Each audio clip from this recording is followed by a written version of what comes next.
Hey there, fenirob here. This is my friend Jess. Jess is drunk.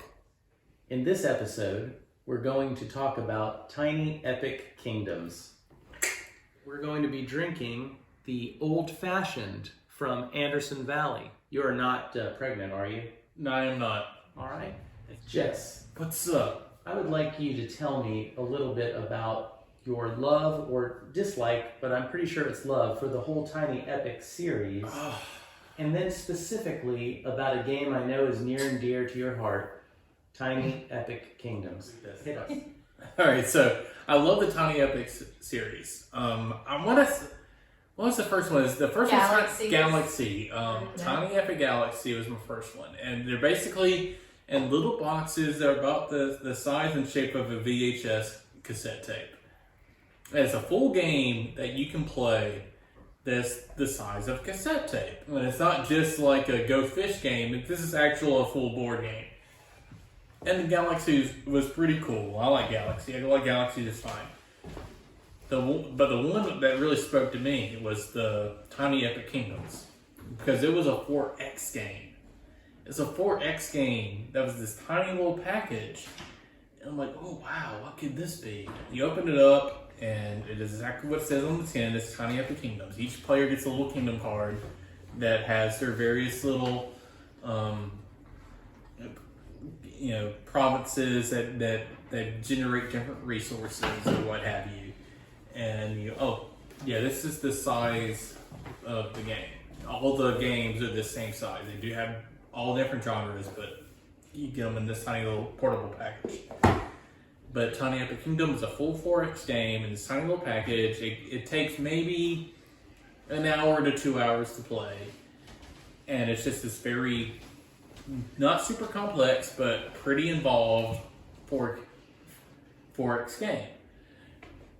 And it just blew me away. I love this game. A lot of people have played it with didn't love it as much as me, but I loved it. Is it possible to love that game any more than you do? I don't know. I don't think it is. I played this game solitaire. That's how much I loved it. I played it by myself to see if I could have the best dwarven kingdom in the land, and I did. Scott Almes does all these games. He's a pretty good game designer in my opinion, because he does a bunch of different genres, and some of them, obviously some of them like more than others, but none of them I thought have absolutely sucked. I think he's done a pretty good job of doing different genres, but managed to condense them all into something that you can play not only in small blocks, but most of the time in a small amount of time. Like Tiny Epic Kingdoms is probably his longest game.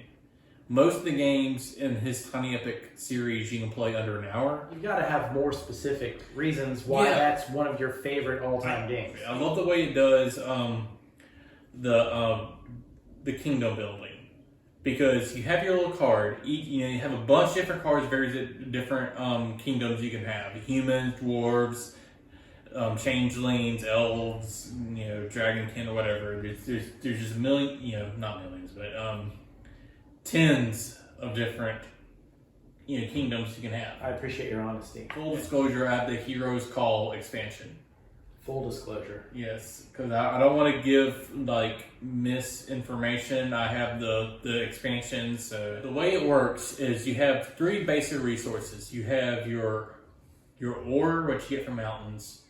You have your food, which gets from fields, and you have your magic, from gets from forest. And magic is mainly used in combat. You also use it to expand your magic ability. Food is used for expand your the number of little meeples you have on the board, and ore lets you build towers and shit. But each faction you can get has a different skill tree that can alter the game in pretty varied abilities. Like the dwarf abilities are way different than the goblin abilities or the dragonkin abilities or what have you. So you can end up with really different styles of play on the board, depending on what faction you have. The combat is deterministic. You bid the number of resources you are committing to that battle, and whoever bids the higher wins. With certain powers and abilities, lets you add numbers to, give you bonuses to that. But for most part, is how much you're willing to commit to that battle. And that affects your ability. Yeah, like if you overcommit, right? Like if you said, I'm going to commit all my resources to this battle, and they're like, I'm going to do one, then they lose that battle, but they have all their resources still. Or if you've expended your resources, so then they can, on their turn, come back and march all over you. So it's a real guesswork and trying to figure out what your opponent's willing to commit to the battle. Each fight is kind of a thing. And I will say, his later game, which is not a tiny epic, it's a big epic. Heroes of Land, Air, and Sea is a lot like Tiny Epic Kingdoms. It takes a lot of the ideas of Tiny Epic Kingdoms, but it kind of expands on them, and I think it's probably a better game, but it's not the size of a VHS. You cannot take Heroes of Land, Air, and Sea to you on a con and play it easily, whereas you can a Tiny Epic game. You've made some very good points, but is there anything else you'd like to add in closing about why Tiny Epic Kingdoms is a great game? I'm assuming on a scale of 1 to great, you're calling it great. I think it's tailor-made for me, but it's obviously not for everybody, so I'll call it a pretty good out of great. But I will say the Tiny Epic series as a whole, all of their games also work in solitaire. Like Tiny Epic Westerns is a pretty great solitaire game. So I think if you're looking for a good game, a good travel game, you can't go wrong with just about any of the Tiny Epics. Scott Almes deserves your attention. I'll drink to that. All right. Cheers. I don't think that one's as good. It's got a bear on it, and it's a bear with antlers, so that's the bear I'd want to hang out with. I don't see any antlers on that bear. How drunk are you? There's some goddamn antlers on that guy. You know what a bear with antlers is called? What's that? A beer. Wow. I think you might be right. That's the joke.